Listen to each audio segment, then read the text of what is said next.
Lujo de viernes. Superposición temporal. Lo que pasó, lo que pasa y lo que pasará todo junto. En figuras, en nombres, porque está con nosotros el mejor contador de todas las historias. La hegemonía. No puede ser tan hegemónico, Juan Francisco Martínez Peria. Buen día, ¿cómo te va? ¿Cómo te va? Muy contento de estar acá.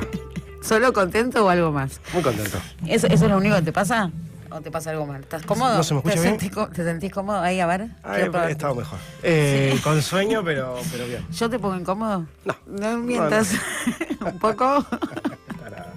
Bien. Recién charlábamos sobre la historia que nos traes hoy, o la figura que nos traes hoy, y decías, bueno, el 22 de agosto fue su cumpleaños. 29 de agosto. Más cerca. Yo pensé que era el 22 y tenía más solidez mi argumento, pero decía, bueno, no es necesario linkear ir a lo estrictamente porque así suena periodístico, ¿no? Si el 29 de agosto y hoy lo traemos porque si no, ¿por qué lo traemos?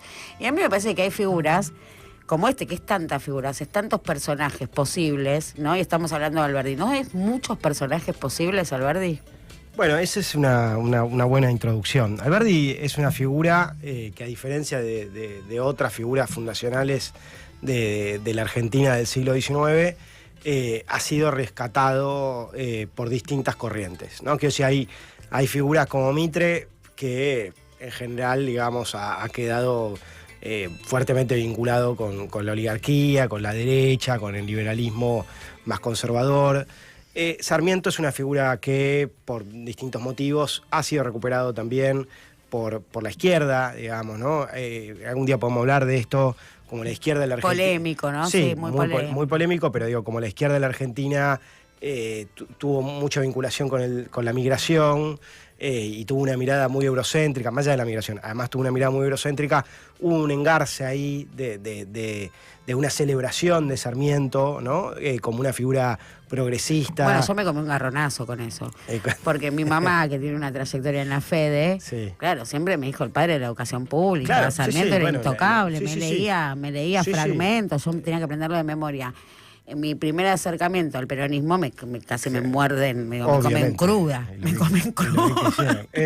Claro, bueno, justamente ahí, sin entrar en detalle, Sarmiento es una figura que históricamente ha sido reivindicada por la izquierda que se conoció como una izquierda más tradicional, digamos, el Partido Socialista, el Partido Comunista, y eso tiene una explicación histórica y sobre todo la idea era que digamos que esa élite era una élite ilustrada, era una élite progresista frente a caudillos federales bárbaros, atrasados, negativos, y además, bueno, la izquierda más tradicional también compartió una mirada sobre todo muy negativa de la figura de Rosas, obviamente, ¿no? Entonces, pero Sarmiento, de esta, como te decía, Mitre Sarmiento, es una figura que ha sido históricamente reivindicada por la izquierda, por ejemplo.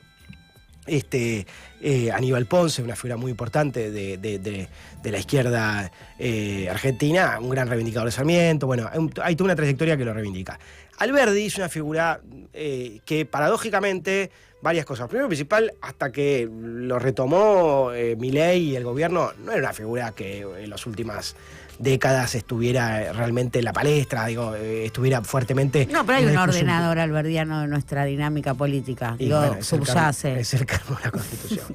Digamos, vale, pero pero puede no estar en la palestra, pero digo, otra figura que ha sido muy corrida es Mitre. La verdad que Mitre, más allá de lo que te decía antes, de que Mitre es una figura que históricamente ha sido reivindicada por el liberalismo conservador, por la derecha, etcétera, etcétera, y que es el fundador de uno de los principales diarios de nuestro país, que es La Nación.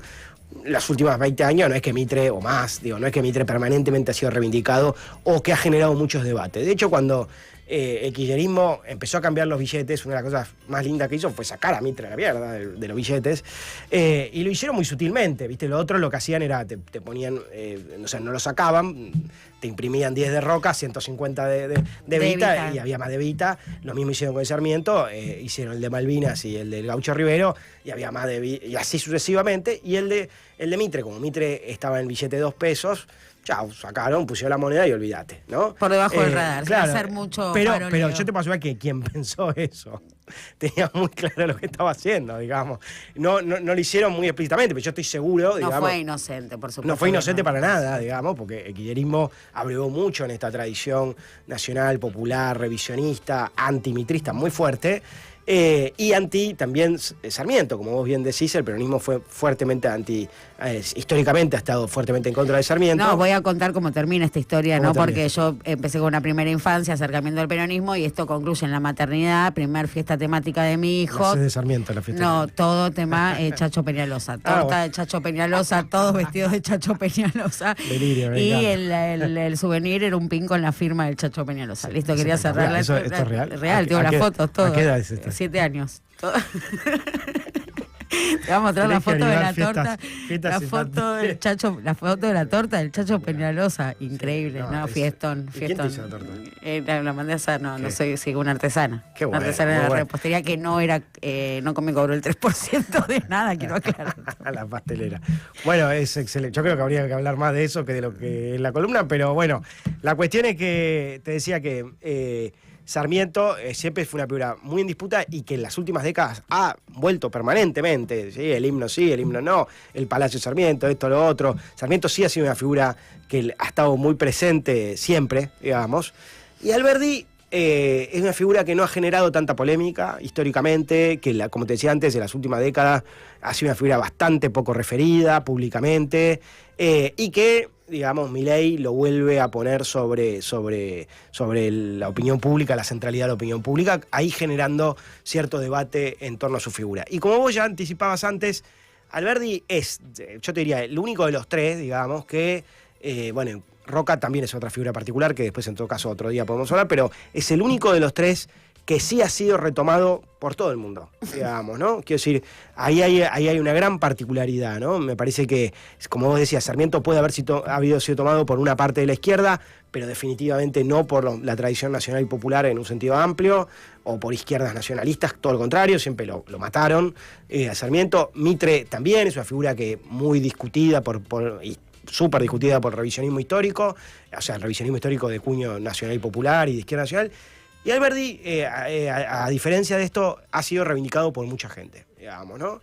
Y esto podría presuponer que hay múltiples Alberdis, ¿está bien? Y que Alberdi tiene ahí una obra más matizada, más compleja, más diversa, cosa que creo yo que es bastante así, o en todo caso parcialmente cierto por lo menos, ¿no? También hay una gran diferencia entre Alberdi, Mitre y Sarmiento, es que más allá de que él jugó un rol muy destacado, es el único que no tiene las manos manchadas de sangre, eso digamos, directamente. Que se mantuvo en el campo intelectual, ¿no? Sí, tuvo roles políticos, digamos, sobre todo diplomáticos, pero no fue como fue Sarmiento. Autor intelectual no material. Claro, fue exactamente, ¿no? A diferencia de Sarmiento, a diferencia de Mitre, que fueron los dos gobernadores y los dos presidentes, y los dos tuvieron roles terriblemente negativos, digamos, en términos de asesinatos directos, digamos. Ese no es el caso de Alberdi, que siempre además tuvo una postura más moderada en términos del uso de la violencia, del uso de la violencia política. La otra cosa también es importante es que Mitre, Sarmiento y Alberdi, aunque digamos jugaban para un mismo equipo, por decirlo de alguna manera, o tenían un mismo proyecto de país, tuvieron tensiones entre ellos, claramente. Bueno, Sarmiento era un tipo muy jodido, digamos. Tuvieron muchas disputas entre ellos, los tres, digamos. Pero la gran diferencia es que digamos, Alberdi de alguna manera, sobre todo con el tiempo, fue como el más crítico, una lectura más autocrítica de lo que estaba haciendo el liberalismo oligárquico. Esto habilita que algunos lo lean como súper crítico, otros menos. Yo no creo que él haya sido como una mirada absolutamente discordante. Desde mi punto de vista, él participa dentro de ese mismo horizonte sentido y horizonte político, ¿no? Con el mismo proyecto, pero con una voz más en tensión, ¿no? En disputa. Eso ha permitido que Alberdi haya sido leído de muchas maneras y reivindicado de diferentes formas, y sobre todo tradiciones vinculadas al mundo de lo nacional y popular, o sea, le hace el peronismo, el revisionismo histórico, lo que se conoce como izquierda nacional. Todos mordieron un poquito a Alberdi. Han mordido a Alberdi. Han reivindicado a Alberdi, y también han reivindicado a Alberdi como un fino analista, digamos, ¿no? de la política argentina y del orden socioeconómico argentino, ¿no? También otra cosa importante que se ha rescatado de Alberdi, que ahora después lo voy a mencionar, es la crítica a la guerra del Paraguay, digamos, ¿no? Eso es súper importante. Pero ahí en ese, digo, esto que estás marcando, ¿hay un consenso? No, digo, cada uno rescata, pero también, digo, la narrativa es divergente. Digo, ven distintos Alberdi, no hacen el mismo recorte. Sí, no, desde ya. De hecho, ahora voy a hablar un poco, ahora esto es una introducción, vamos a hablar mejor, pero digo, hay una idea de... hay una lectura que habla de un joven Alberdi, de un viejo Alberdi, o de un muy joven Alberdi, de un Alberdi más maduro y un viejo Alberdi. Generalmente el revisionismo histórico es quien va a reivindicar más ese viejo Alberdi, que sería él, que es crítico de la guerra del Paraguay. Ahora eso nos vamos a meter más en detalle. Lo interesante es que es una figura rescatada por distintas vertientes, que se pueden matar en un montón de cosas, pero que acá han encontrado una figura más, si se quiere, de consenso, aunque leyéndolo de diferentes maneras, lo cual, quiero insistir, esto es muy raro, digo, no es muy común tampoco. Sí es común con figuras como San Martín. San Martín es reivindicado por todos, cada uno lo lee como quiere, pero claro, San Martín es el padre de la patria, el fundador de la Argentina. Entonces ya es distinto, Alberdi no es el caso, ¿no? Pero por eso yo creo que esto también... Son dos branding distintos. Sí, y hay otra cosa que también es importante, es que Alberdi siempre fue federal, digamos. Vamos a ver ahora qué tipo de federal fue, pero Alberdi fue federal, ¿no? Y Alberdi tuvo, entonces, hay una mirada más o menos crítica, depende de quién leas, de la oligarquía porteña, etc. Alberdi nace, como decíamos, el 29 de agosto de 1810. Él forma parte de la generación que se conoce como la generación del 37, que entra, digamos, a la palestra pública intelectual a fines de la década del 30, y es una generación que nace o en 1810, o un poquito antes, o un tiempo después, ¿no? Sarmiento en el 11, Esteban Echeverría en el 8, bueno, ya Mitre en la década subsiguiente, pero todos más, Gutiérrez, más o menos todos de esa generación, y también se lo conoce como la generación romántica. Alberdi, a diferencia de otros, no nace en Buenos Aires, nace en Tucumán, viene a estudiar a Buenos Aires, y él forma parte de una generación que va a plantear algo muy interesante, que es la necesidad, algo que ya hemos hablado en otra columna, pero bueno, hay que recordarlo, que es la necesidad de una emancipación mental, ¿no? Alberdi tiene un primer texto que algunos de diferentes vertientes reivindican, que se llama Fragmento preliminar al estudio del derecho. En ese libro, escrito en el 37, Alberdi plantea algo parecido a otros autores de la época, que es que nosotros nos independizamos, pero sigue habiendo una lógica colonial. O sea, España sigue presente en la cultura, ¿no? Y eso es algo que es muy interesante, porque esta generación va a advertir algo que digo, tiene mucha... El primero en declarar la batalla cultural. Bueno, no sé si es el primero, pero es uno de los primeros. Y me da gracia como lo decís. Pero sí es alguien que advierte que el colonialismo continúa más allá de que nos independicemos y que es necesario independizarse por la pluma. En esto que vos decís, batalla cultural, él dice, hicimos la independencia por la espada, debemos hacer la independencia por la pluma. Esta frase tiene potencia, digamos, es muy actual además, a mí me parece muy atractiva, y el diagnóstico que hace Alberdi en ese libro es muy bueno. El tema es la resolución. Alberdi dice, sigue el colonialismo en términos culturales, y él plantea la necesidad de crear una filosofía propia. Ahora, esa idea de una filosofía propia es muy interesante. Vos lees parte de este libro y es Jaureche, o sea, es como decir, che, esto está buenísimo. Y después cuando va avanzando, mete un volantazo y se va a la mierda, ¿no? ¿Cómo termina descarrilando? Bueno, él termina dice algo muy interesante. Nosotros tenemos que crear una filosofía propia que tendría que ser una síntesis entre lo universal y lo particular. Y esto es muy interesante porque esto es lo que Jaureche también decía, hay que ver el mundo con ojos argentinos o de la Argentina, o es lo que José Martí decía como injértese el mundo en nuestras repúblicas, pero el tronco ha de ser nuestras repúblicas, o sea, ver lo universal desde nosotros. Ahora, ¿cómo se resuelve esto? Acá hay un problema, que es el nosotros, ¿no? Alberdi quiere crear una filosofía propia, pero para crear una filosofía propia debería haber reivindicado algo de la cultura propia. Lo propio era los indígenas, los gauchos, los negros, las mayorías populares. Bueno, todo eso obviamente te imaginás que era un horror para esta gente. Sí. Entonces Alberdi no puede reivindicar ese sustrato cultural popular como sí lo puede hacer, por ejemplo, no sé, Rodolfo Kusch en América Profunda del siglo XX. Claro, quiere reivindicar una cultura que no tiene. No, claro, no quiere reivindicar una cultura propia, pero no tiene... Lo propio se torna un vacío. Sí hay, lo que pasa es que no lo quiere ver, digamos, ¿no? Lo propio se torna un vacío. Lo universal, ¿qué? Lo universal es Europa, porque él es muy eurocéntrico, y lo universal es Francia. ¿Por qué? Porque Francia, con la Revolución Francesa, es quien supuestamente, desde su mirada, generó una mirada más universalista de los derechos del hombre, de la libertad, la igualdad. Entonces, básicamente, lo que termina planteando ahí es una mirada muy francocéntrica de geolocalizar el ideario francés en la Argentina, ¿no? Entonces, bueno, América en general. Él dice, nosotros éramos, durante la época colonial, éramos hijos de España, ahora, después de la Revolución, que fue hija de la Revolución Francesa, somos hijos de Francia. E incluso promueve hablar en inglés, hablar en francés, aprender francés. Entonces, parte de una mirada emancipatoria en términos culturales para caer en una lógica neocolonial en términos culturales. Esto es un gesto similar a lo que ocurre en términos políticos, económicos en general. Nos independizamos de España y terminamos bajo la égida de Inglaterra, digamos. ¿Por qué? Porque esta gente tenía una mirada muy neocolonial. Alberdi termina yéndose... Podríamos haber tenido una inserción más inteligente. Sin duda. Alberdi se va de la Argentina, va de eso que estaba en conflicto, que va deviniendo la Argentina, cuando se da el bloqueo francés, ¿no? Hay un libro muy bueno acá que yo le recomiendo a la audiencia, que es un libro de José Pablo Feynman, Filosofía y Nación, ¿no? Donde ahí Feynman... Porque Alberdi en ese libro reivindica a Rosas. Se ha discutido si esa reivindicación es una reivindicación profunda, real, o es más por la galería, en términos de hablar en francés.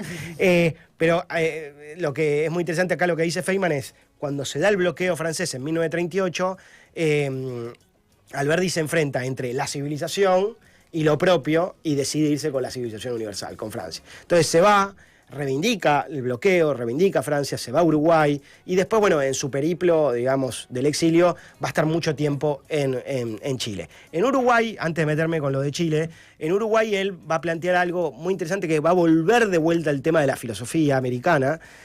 Algunos lo ven a Alberdi como un fundador de la filosofía americana, como un pionero de la discusión sobre la filosofía latinoamericana. Y ahí él lo que dice, nosotros tenemos que hacer una filosofía propia, vuelve con esto, y él dice algo muy interesante, la filosofía propia tiene que ser una filosofía, digamos, comprometida, una filosofía política, una filosofía socioeconómica, una filosofía, digamos, práctica. Y esto es muy interesante porque está legitimando, primero, la existencia de una filosofía propia, segundo, la idea de una filosofía comprometida. Claro, hasta ahí divino, de vuelta. Vos empezás a leer Alberdi y decís, che, que bueno, esto está buenísimo. Se va para otro lado. Bueno, ¿cómo se va para otro lado? Lo que él termina diciendo es, hace una suerte de visión internacional del trabajo filosófico, ¿no? Europa va a ser una filosofía de gran vuelo, una filosofía metafísica, una filosofía de las grandes preguntas, y nosotros lo vamos a aplicar acá. Entonces, ahí hay una división internacional del trabajo filosófico. Ustedes quédense con la innovación y el desarrollo, claro, nosotros la máquina. Claro, nosotros nos quedamos en una segunda línea. Bueno, Alberdi, después de estas reflexiones, que son interesantes pero problemáticas, se va a Chile, ¿no? Ahí en Chile está Sarmiento, está Mitre, está Gutiérrez, hay toda una generación muy importante. En Chile hay toda una discusión política e intelectual clave. Y Alberdi ahí va a ser, en el 52, su libro más famoso, que es el que retoma quien ahora Javier Milei, que es Bases y Punto de Partida para la Organización Política de la República Argentina. En ese libro, Alberdi va a plantear un proyecto constitucional que tres cosas claves. Primero, siempre se ha dicho que fue una copia de la Constitución de Estados Unidos. Alberdi explícitamente dice que no. ¿Está bien? Si uno lee el libro, él dice, no podemos copiar la Constitución de Estados Unidos. Y esto es muy interesante porque justamente Alberdi es un tipo que va a tener en cuenta la situación local, lo local. Alberdi siempre tiene una preocupación por lo local. Cómo lo resuelva es un problema. Claro. Y el segundo problema es qué piensa de la situación local. Claro. Él dice, la Constitución de Estados Unidos es divina, pero vos pensás que la podemos aplicar acá. Ese es el relato que él hace, ¿no? No es que dice, bueno, no. Hay otros autores como Simón Rodríguez, ¿no? Que él dice, la América española es original han de ser sus instituciones, inventamos o erramos. Simón Rodríguez es contemporáneo de esta gente, aunque es más grande, y él, cuando está hablando de lo local, él cree que lo local es positivo, él cree que el pueblo latinoamericano es positivo, que América Latina tiene algo para dar en el mundo. Alberdi, cuando dice, no podemos aplicar la Constitución de Estados Unidos porque es otra situación... No nos da. Porque no nos da. Claro. ¿Vos viste lo que es esta gente? O sea, claro, eso es lo que él piensa. Él no está pensando que América Latina es distinta, pero no es mejor ni peor, o es distinta y es mejor. No, América Latina es peor.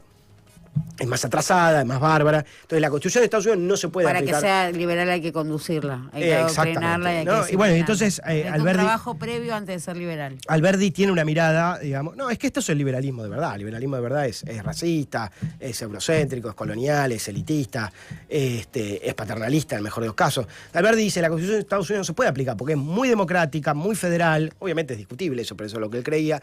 Y América Latina, no.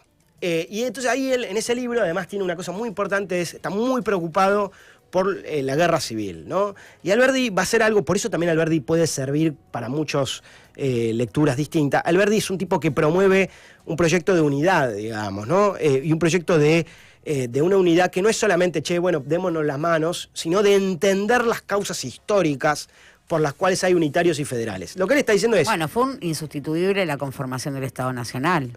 ¿Perdón? Un insustituible la conformación del Estado Nacional. Sí, pero él da argumentos teórico-políticos, históricos, para decir, los unitarios tienen razón, los federales tienen razón. No son dos locos que aparecen de la nada, digamos, ¿no? No son dos movimientos delirantes que caen de un ovni, sino que son movimientos que tienen razones históricas, o sea, que surgen históricamente y que están chocando por motivos históricos. Entonces, para que esto cuaje, Alberdi es un historicista, le da mucha bola a la historia. Entonces, para que esto cuaje, debemos tener en cuenta las dos posiciones. Alberdi dice, los unitarios tienen una razón histórica. ¿Por qué? Porque históricamente en la época colonial había unitarismo. Entonces es lógico que siga habiendo unitarismo. Y además porque los unitarios están preocupados por la unión nacional, etcétera, etcétera. Los federales expresan las demandas históricas de las provincias que tienen hace 300 años que están bajo una lógica unitaria. Entonces tienen una demanda justa. Entonces tiene que haber una síntesis entre unitarismo y federalismo. Entonces nuestro federalismo es un federalismo muy débil, pero no es casual. Es porque Alberdi propuso un federalismo unitario, ¿está bien? Y la otra cosa que también era clave es la discusión entre república y monarquía.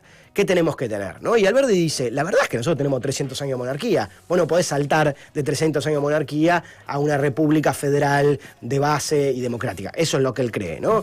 Pero a la misma vez dice, pero los pueblos... Me imagino la Cámara de Comunes le daba asco. Claro, bueno, pero a la misma vez... Él dice, bueno, el pueblo luchó por una república y quiere una república. ¿Está preparado? No, no está preparado. Entonces Alberdi retoma una frase y una idea de Bolívar, que en su momento hemos hablado, donde él dice, en América lo único que nosotros podemos tener es presidentes que en realidad son reyes disfrazados de presidentes. Entonces, primero principal, el federalismo es muy moderado en nuestro país, muy distinto a Estados Unidos. En Estados Unidos vos podés en un estado abortar y en otro si abortás te cagan a tiro.